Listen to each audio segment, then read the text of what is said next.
Hi, magandang araw po sa inyong lahat for our second reading of the day today. Ano po kaya ang makikita natin sa second reading of the day today? Ayan.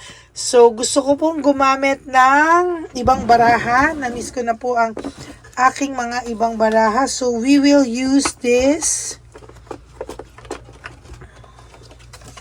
gold card. At gamit po tayo ng isang iba pang baraha. This is a very special dahil gagamit po tayo ng ibang klaseng baraha. Ngayon, na-miss ko na po yung aking mga ibang baraha. Okay.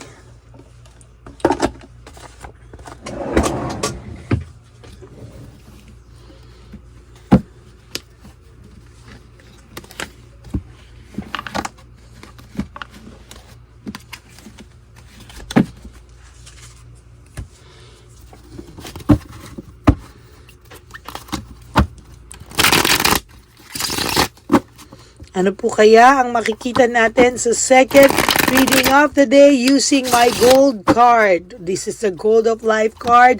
This is the Gold of Life Tarot card. Napanood nyo na po ba yung first reading of the day kanina? I hope na napanood nyo na po ang first reading at saka po yung kahapon na first, second, and third reading of the day. Bago po kayo tumalon dito sa ating second reading of the day.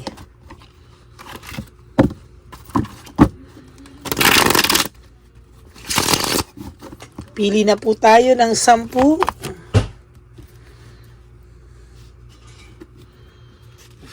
1, 2, 3, 4, 5, 6, 7, 8, 9, and 10.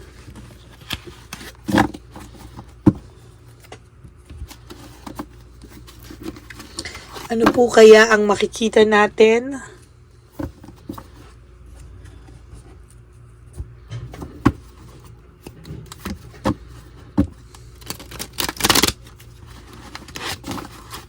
Sa ating second reading of the day.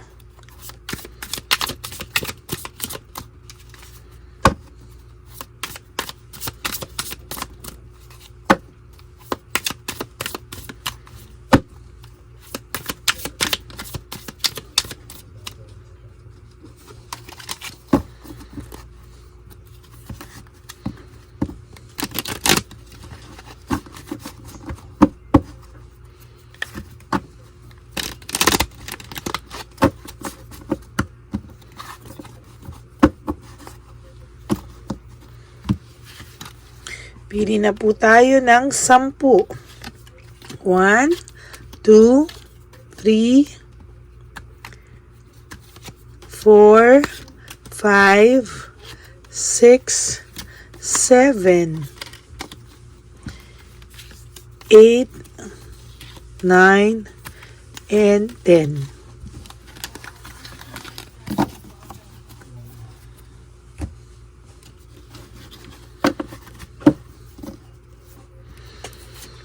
Huwag niyo pong i-skip to dahil ito po ang nagko-connect between you and me sa energy. So for those of you po na nag-i-skip, nako, sayang po. Ito po kinukuha ang energy ko sa inyo. Buksan na po natin ang ating kandila.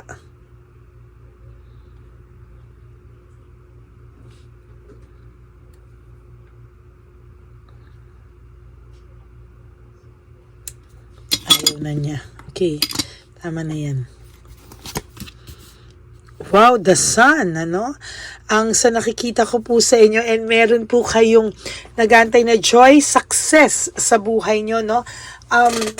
Sa nakikita ko po dito ay hindi po kayo dadanas ng matinding hirap pa sa mga susunod na araw, no? Parang tapos na po yung ganun nyo, kayo po ay papunta na po sa pag-move on or papunta na po kayo sa masayang part na po, no? Alam ko po sa ngayon ay nahihirapan pa kayo, sa ngayon po kahit papano kayo po ay nasasaktan pa rin, pero wag kang mag-alala na malapit ka na po sa tunnel ng saya.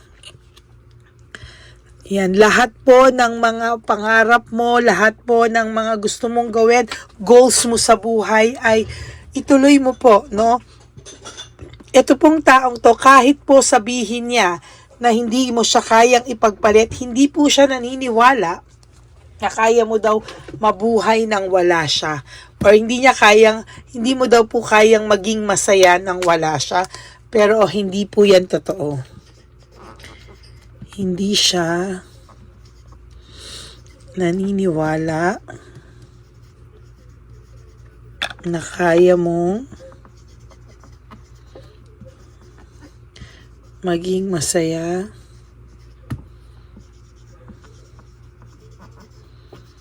nang wala siya. Masyado pong confident, ano? Hindi daw siya naniniwala na kaya mong maging masaya nang wala siya. Pero takot naman po siya, sa totoo lang, no? Takot po ang person na ito, sa totoo lang, no? Takot po siya talaga, no? Sa nakikita ko po talaga dito, no? Darating po ang araw, naiisip niya po kasi yung connection nyo, the connection between the two of you. Ngayon po, naiisip niya po yun at hindi po talaga nawawala sa kanya. No? There will come a time that this person will reach out, no? Maybe hindi pa po ngayon, pero this person will reach out to you. Nadadala lang po ito ng matinding ego, mataas na pride. Gusto niya po na ikaw ang makaramdam ng kawalan niya sa buhay, no? Sa totoo lang po, no? Siya po gusto niya po na ikaw ang makaranas ng lungkot and not him. Okay? Ang sa nakikita ko din po dito ay meron din po itong dinadaanan sa buhay niya, no? Meron po siyang dinadaan ng malaking dagok ngayon or problema ngayon na naiisip ka po niya, sa totoo lang, no? Kapag hindi po siya masaya, naiisip ka niya. Kaya naiisip po niya talaga na okay lang yan, nandyan lang naman siya. Hindi naman niya kayang maging masaya na wala ako. Kaya ang feeling po nito, hindi mo po siya kayang ipagpalit, no? Leaving behind, walking away, Eight of Cups po, no? Upright. Ang ano po dito is leaving behind, walking away. Siya po ang nagdesisyon na umalis. Siya po ang nagdesisyon na gawin sa iyo to, no? Masaktan ka. Nagmo-moving forward siya sa buhay niya, pero hindi naman po siya makapag-move forward na sobra. Why? Because, ayan po, naiisip ka pa rin po niya, no? Maybe makapal talaga po ang apog nito, pero sa totoo lang po, no, naiisip ka pa rin naman po niya. Hawakan mo lang po, no? Hawakan mo lang po yung paninindigan mo, hawakan mo lang po yung dignidad mo na natitira pa sa'yo. Yan na lang po ang kaya mo pong hawakan sa ngayon, ano? Pero sinasabi ko po sa'yo na wag ka pong bibigay, no? Yan, yung strength, no? Kailangan mo pong ipakita sa kanya na kaya mo, no? Kailangan mo po kahit na anong mangyari, wag mo na po ulit ibababa yung sarili mo sa taong ito. Why? Lalo po siyang lalaki ang ulo, lalo po siyang magmamalaki sa'yo, no? Yan. Second card, Ace of Pentacles. Talaga pong ayusin mo po yung buhay mo. Panghawakan mo po yung mga, sabi ko nga sa'yo, pangarap na kahit wala na siya, ituloy mo po yung pangarap mo para sa sarili mo.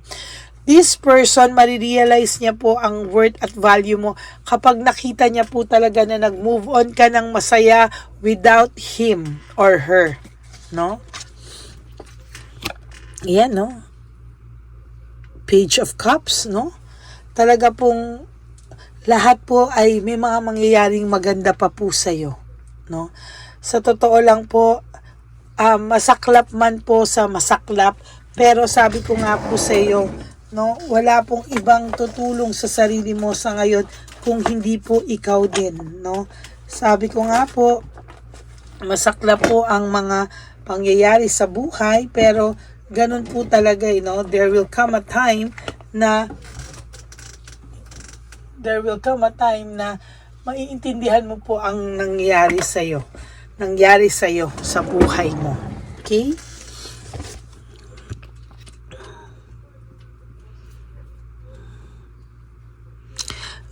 Alam mo po, yung babae po ay may insecurity po sa iyo. Yung babae or kung sino man po ang third party nyo, it's either boy or a girl, sinasabi ko po sa inyo, may insecurity pong matindi sa iyo. Why? Kasi alam niya naman po talaga na hindi pa naka-move on sa'yo ang person mo. At alam din po niya, sabi ko nga sa inyo, this is still connected, na talaga pong ini-stalk ka pa po nila. Ayan, poverty. There will come a time that this person, talagang ngayon, meron siyang financial problem, may poverty. Ito sa nakikita ko. There will come a time that this person will reach out to you. Mag-reach out po ang person na ito sa'yo, no? So, wag ka pong malulungkot because darating po ang araw na yan na ang tao mo ay magre-reach out sa'yo. Queen of Swords, you have to choose your battles wisely.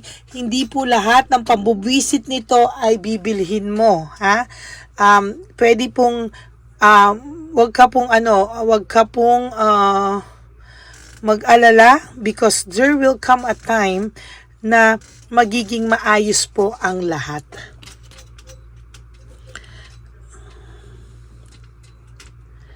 Medyo bagsak po ang finances nito ngayon, medyo bagsak po ang inheritance or yung mga pera-pera po nito ngayon, may malaki po siyang problema sa totoo lang, no?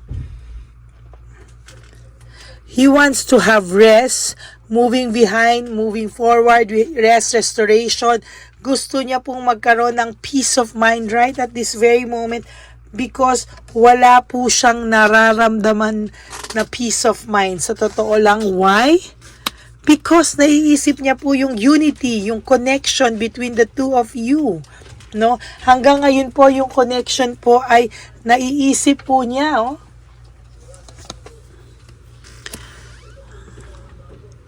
Kaya sinasabi ko po sa iyo, huwag ka lang po mainip. Huwag ka lang po mainip. There will come a time that this person will ask for forgiveness sa iyo, no? Yan, no? Gusto, yung lahat kasi ng adventures, actions, no? Ngayon, lahat yan pinagsisihan niya po sa ngayon talaga, no? Yan, no? Sinasabi ko po sa inyo na namimiss ka po nito kung paano mo siya binihisan, inalagaan, binilhan ng mga gamit, no? Pero ano po ang ginawa niya sa iyo for your last card? Oh my God, heartbreak, grief, suffering, yan po ang binigay niya sa iyo. Three of Swords is all about heartbreak, suffering, grief, yan, no? Yan po ang ginawa sa iyo ng person mo, kaya po alam niya na nagtira po siya ng matinding lamat sa puso mo, na nasaktan ka po talaga. Kaya alam niya po na hindi mo po kakayanin na mabuhay nang wala siya. O hindi mo kakayanin maging masaya nang wala siya. So wag mo po yang bibilhin, ano? Huwag mo pong bibilhin yung lahat ng nilalabas niya sa social media na masaya na siya. Kasi alam niya po, whatever happens daw, isang balik lang daw niya sa'yo, babalikan mo siya. Napakadali daw bumalik sa'yo. Kaya yan na yan po ang baguhin mo sa thinking ng person mo. Ipakita mo sa kanya na, hey, who you ka sa akin ngayon, di ba? Diba? Pakita mo po sa kanya na I can live without you and I can be happy without you. Yan. Kaya maraming salamat po dahil nanood kayo dito sa aking second reading of the day. Napagsabihan ko po tuloy kayo ngayon na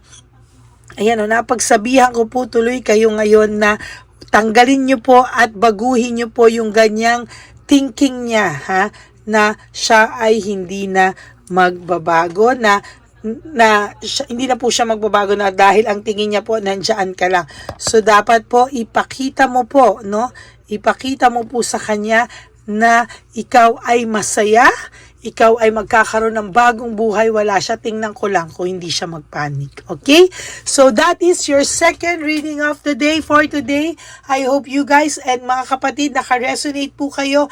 And if you do, can you give me a like and comment down below para po sa ating connection, no? Maramdaman ko po kung ano naman ang message na gusto nyong iparating sa akin. Maraming salamat po sa lahat ng aking solid, ever loyal Lady Elena friends, family, and subscribers. I am so thankful to each and every one of you, and I love you all from the bottom of my heart. Ang isa pa po sa sasabihin ko sa inyong lahat ay life is too short. Don't make it shorter by stressing yourself from all the pains and heartaches na binigay sa inyo ng kahapon. Just surrender everything to the divine universe. Just let go and let God write your life and love story.